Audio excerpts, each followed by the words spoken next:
No, absolutely no chance it goes.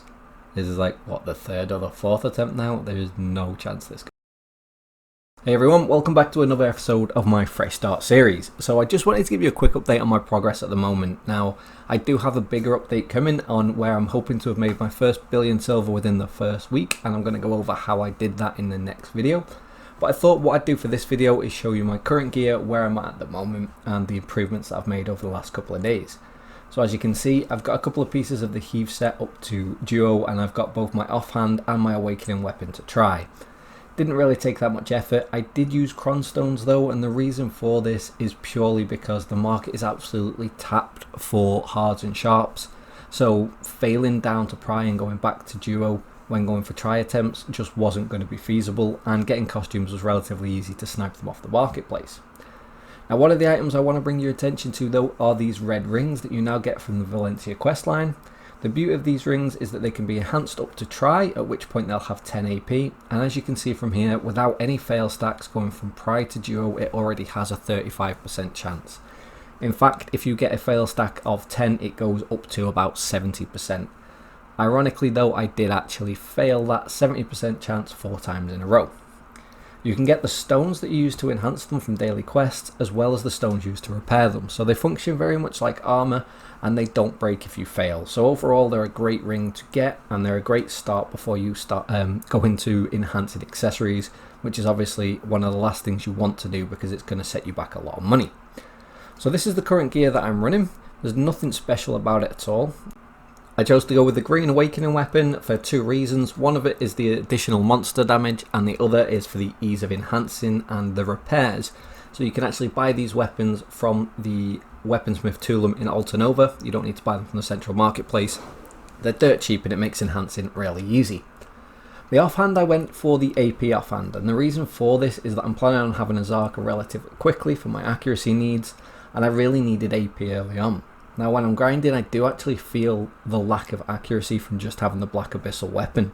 So it's definitely something that I've toyed with the idea of not using, but ultimately I'm not grinding as much, so I don't feel that it's going to be a benefit to switch over now. Armor wise, I've got the Roaring Magical Armor from the main questline and from hitting level 56, where the final upgrade is. And then I've got 3 pieces of heave that I've made into ultimate, and the reason for this is that the 3-piece bonus is great for the extra health. They're dirt cheap, there's tons of them on the marketplace, and both the helm and the gloves are useful and sought after by other classes for evasion builds, which means that they have resale value later on as well.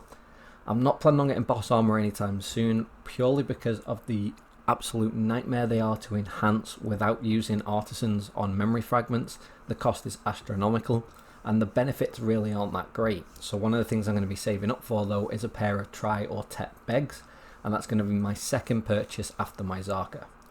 Accessory wise, it's purely the Asula earrings and neck piece, just because I got lucky with the 2 earrings, and then I managed to convert 3 of the weakened rings into the necklace from Valencia. The belt is the Jarrett belt from questing, I just don't have a replacement, and the 2 red rings are from running 1 character through the Valencia questline. Like I said, you can get the stones for enhancing and for repairing from dailies, although it's more likely that I'll get the second lot from running my next character through the Valencia questline, which is something that I have planned for the next couple of days. Out the way. So that's the gear recap out the way. Nothing special, no huge improvements, and to be fair, I just haven't played that much over the last couple of days because I've been getting ready to go back to work. I've been enjoying the time off for the back end of sort of the New Year period. But another thing I wanted to show you all is my current node setup, because I know a lot of people are interested in seeing this. Now this node setup isn't something I would recommend for newer players.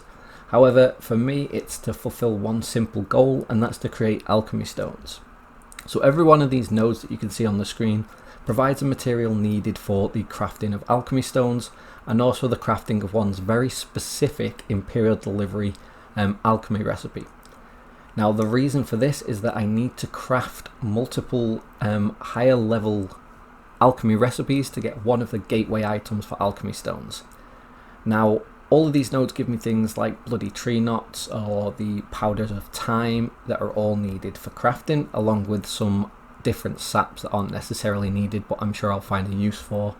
But the main reason for this is to get the materials to make Sinner's Blood and also to craft demi-human elixirs, Both of those are going to be useful. The demi-human for the Imperial Alchemy delivery, and the Sinner's Blood is used both in those elixirs and in the crafting of alchemy stones. Now the hardest thing to get is the powder byproduct that you get from alchemy. Now it's a very specific one because you actually get two different powders, and I believe it's called shimmering powder, and it's a very rare drop chance. It's around 0.042% per craft. The numbers might be a little bit different on PS4, but ultimately it's this item right here, and it's shining powder, sorry, not shimmering, and you're going to need 10 of these per alchemy stone. So I'm heavily gated by this at the moment, and that's why I'm going to be crafting the Sinner's Blood, which has a chance to drop this, and also the demi-human elixirs, which then have a chance to drop them as well. Now I'll put a link into the description that will go to the BDF Foundry page that I'm using to set up this node, and it'll give you a rundown of all the nodes that I have. It won't tell you the reason for it, but you can check out any kind of alchemy stone crafting guide and it'll give you that information. Now alchemy stones are in high demand at the moment, but they're also very RNG, so the income isn't guaranteed and it can be quite troublesome, especially for newer players. So it's not something, as I said, that I would recommend if you're looking to make money at the moment. So for those of you that haven't used it, this is what Black Desert Foundry looks like. It's literally a node calculator that tells you the amount of CP needed. So for example, this build that I'm currently using takes up 76 contribution points. That's not including lodgings, storage, or any residence or anything like that. So it is purely for the node connections. Now if you come to this website, in the link in the description, you click on the node calculator button and you go to import connection and you paste the string of text. It's quite a big string of text that is below the link. I'll make sure that it's quite clear for you to read, but you'll need to paste that into the node string section and it will bring up all of these nodes. Now this is a great tool for planning out your node empires and for getting an idea of where you want to make connections, the costs, and also some of the best connections to be doing for any given task.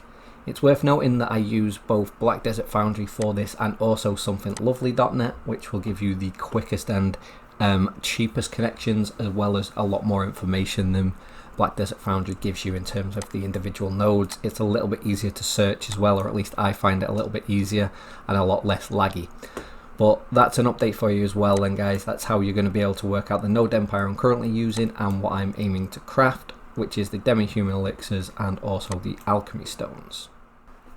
Okay, so for those of you that have followed the video this far through, to put you out of your misery, the Triceratops at the start of the video did succeed. It was a 53 stack, it did start off as a 50, and it was my fourth that managed to actually succeed, and it was sold for around 443 million, and that's what's funded a lot of my enhancing.